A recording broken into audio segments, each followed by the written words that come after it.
I just got some information from a manager within a hospital. They were told that they are going to go back to paper records for 30 days. Why? As a trial or a test for just in case there was a blackout of the internet or a widespread power outage for a long period of time. Can't believe I sat through a school safety meeting today and we went over alien invasion protocols. Procedure. Virginia as the best prepared to deal with an alien invasion, with Alabama, woo, in second place, Massachusetts in third, New York in fourth, and Minnesota rounding out the top five. Okay, I am officially confused. Massachusetts and New York were sanctuaries for illegal aliens. We know how Minnesota handled the mess there in the Summer of Love, and they're all going to save us from actual aliens? Joining me now is Mike Barry, UFO expert and aerospace engineer. All right, Mike, what makes Virginia the top state to deal with an invasion, other than, of course, I'll be part of the fighting force?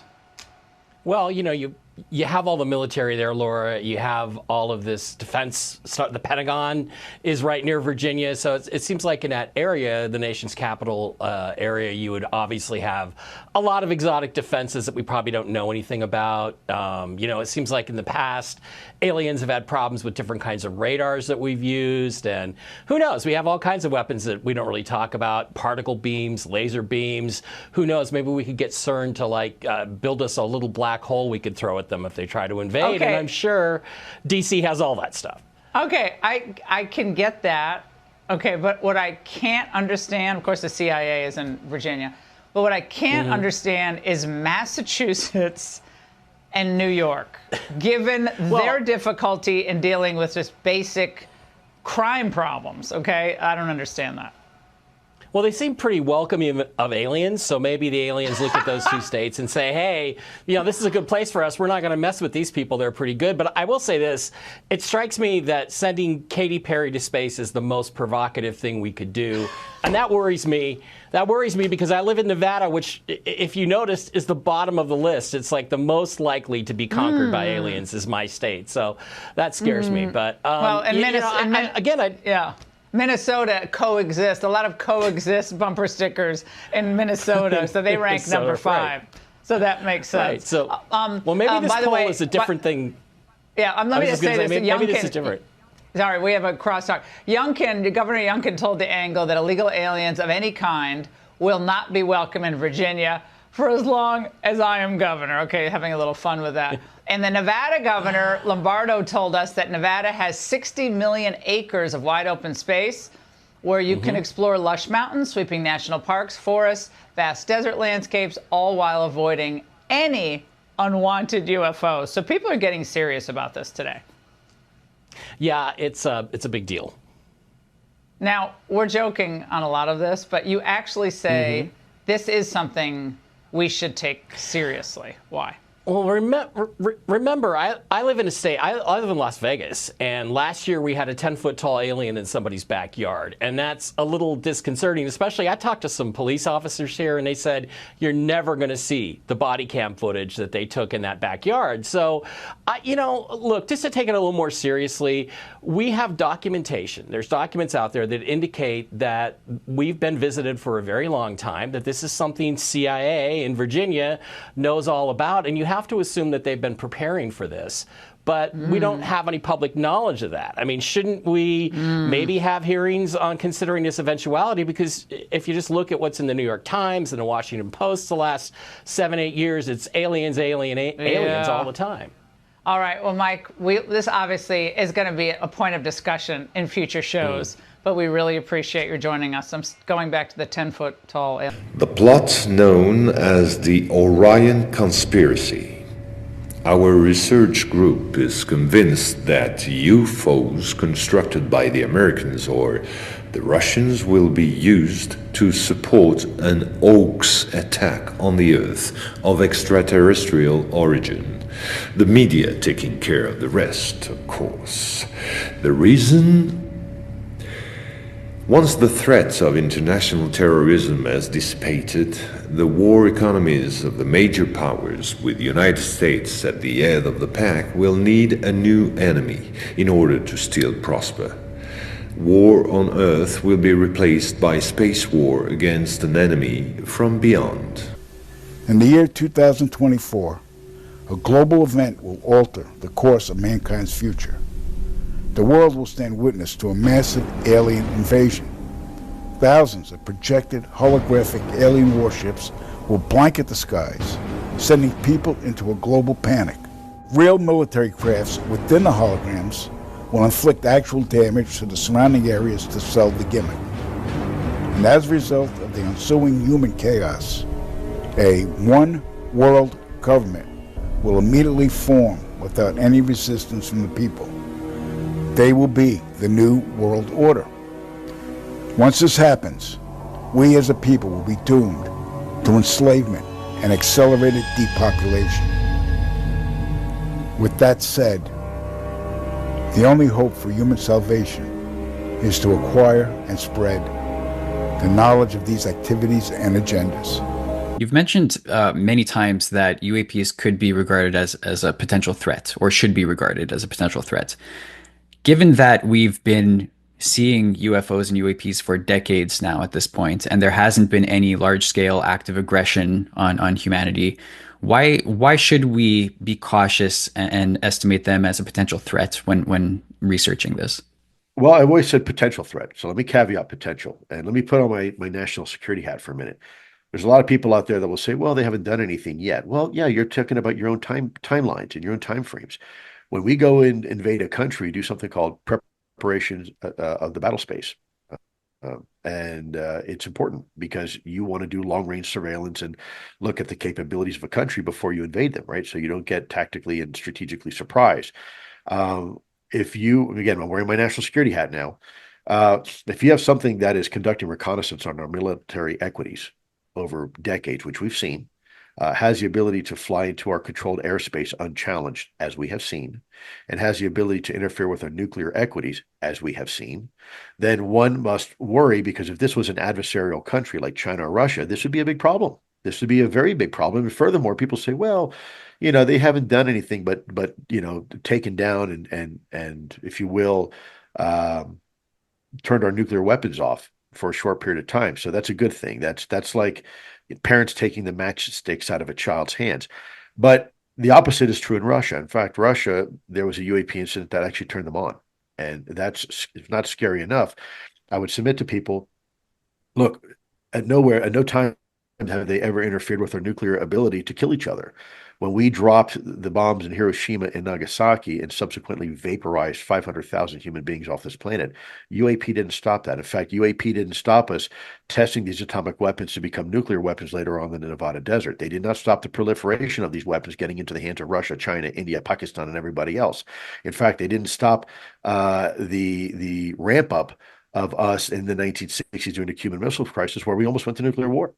They didn't stop anything regarding, if you look at 3 Mile Island or Chernobyl or Fukushima, nowhere did UAP come in and stop those catastrophes. So one has to scratch their head. There's zero evidence of them interfering with us from a beneficial perspective. But there is some data to suggest that maybe from a military perspective that we should be at least aware, not necessarily paranoid, but aware. And then if you take into context some people's experiences with these things, right? I mean, you can sit in the lotus position and go, oh, look what beautiful lights. The reality is that there's people out there that have reported terrifying experiences with these things. And the term abduction comes to mind. Now, keep in mind, again, still wearing my national security hat, I'm a former special agent and a special agent in charge. When someone has been taken, do you have any kids? You mind if I ask you, Rob? I do, yeah, I have 2 kids. Okay, so let's say your kids want to go to the mall, they jump in an Uber, but instead of being taken to the mall, they're taken to the Uber driver's house. How would you respond to that? I mean, that's the way I look at it, that's kidnapping. Yeah. And then, God forbid, someone touches a loved one without their permission. Well, that's assault. So now we can start racking up the federal charges, right? Federal kidnapping charges, assault, blah, blah, blah, blah, blah, blah, blah. That's what some of these people are reporting. So if that's the case, this was being done by a human, that'd be a crime. It'd be a felony. You go to jail for that, right? Why is it okay for these things to do that if that is indeed what is happening? Again, if that is what's happening, I don't think it's wise for us to just presume that all these things are friendly and benevolent. I'm not willing to risk my life or my family's life, and I'm not willing to risk your life or your family's life for that. Now, let me take off my national security hat and put on my Lou Elizondo hat. I don't necessarily think they're a threat either. They could they, as some general suggested, well, they're doing preparations for the battle space and they're planning to do a large scale type invasion at some point. Yeah, but we haven't seen any indications of that. It's possible these things are frankly just as natural to our planet as we are. Just like I said before in the analogy of microorganisms, perhaps we're at the point now technologically we are interacting with a new type of species for us, but it's been here all along. In fact, maybe they're from under the oceans, and we're not at the point technologically where we can interact with them. So I don't necessarily think these things are even from outer space. We don't know. Are they from outer space, inner space, or the space in between? Are they interdimensional? I mean, there's all sorts of possibilities. Maybe we're just now coming to grips that there's something else here very advanced that's been here all along and just as natural to Earth as we are. So I'm very careful, wearing my two different hats as a human being. I always say with every new question comes opportunity to learn. And I don't think we should be afraid of necessarily UAP per se. I think we should be more afraid of our reaction as human beings to something of unknown origin. That scares me more because we as human beings have a really bad track record of overreacting and doing things in a manner that is probably not very consistent with diplomacy, let's say. So I had a general, I've been about 3 years ago now, I briefed him at the Pentagon, very senior general. After about an hour of the interview, he turned to me and said, Lou, this is great, all interesting, but look, at the end of the day, I just need to know if one of these lands on the White House lawn, what do I do? Do I put my hand out in friendship, or do I put an M16 to its head? And I've said, my dear general, you missed the point of this briefing. Both of those could be wrong. You're thinking this in binary terms, and this may not be a binary solution. This may be something different, and either one could doom us. It could be absolutely the wrong way to do things. You put your hand out in friendship, maybe whatever it is, if it's malevolent, thinks you're weak and annihilates you. If you put an M16 to its head and it's benevolent, all of a sudden it thinks you're a threat, and we're a very basic species on this planet, so they could wipe us out. So I think we have to be very careful when we ascribe something as being a threat. That's why I say it's a potential threat. And if I could, again, forgive me with these terrible allergies, let me leave you with an analogy that on this particular question that I've often told people, and hopefully it demonstrates my perspective. So, Rob, I'm sure you live in a wonderfully beautiful part of the country. Do you mind if I ask I'm not going to ask you what state do you live in? I live in Canada, actually. I'm up in Montreal. Great. So Montreal is gorgeous. I just came back from Montreal. Absolutely gorgeous.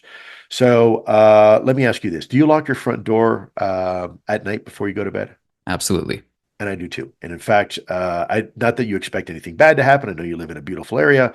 But the reality is, just out of extra precaution, most of us will go and lock their front door. And some of us may even, like myself, go and check and make sure all the windows are secure before I go to bed. And if you're like my wife, she'll go before she goes to bed, she'll punch in the security code and turn on the alarm system.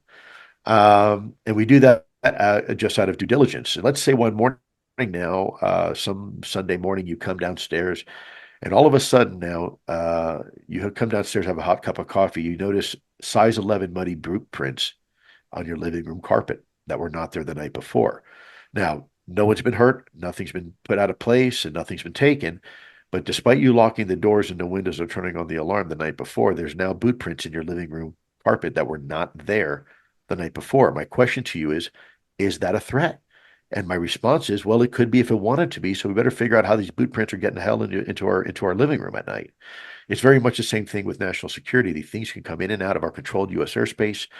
There's not much we can do about it. We don't know how they're doing it necessarily. We have some good ideas, and they have the ability to interfere with things that we consider are crown jewels from a national security perspective.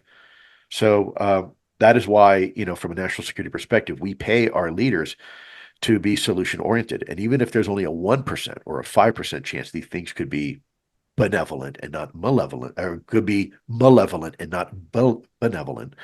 I think that's too much of a chance. We can't risk that. We have to do our due diligence as a just in case, and approach this, very objectively.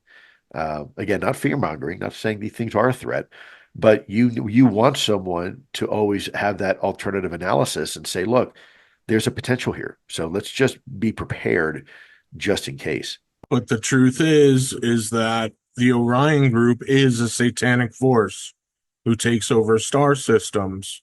Well, Orion is in every single ancient site around the world. And not only that, but the human beings worship Orion, this satanic group of aliens, and they're real.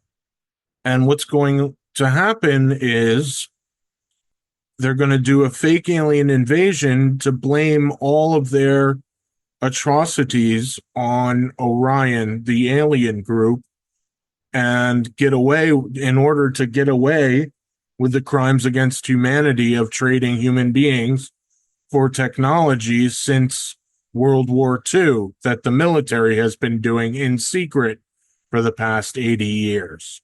So they're going to do this fake alien invasion, blame it all on Orion.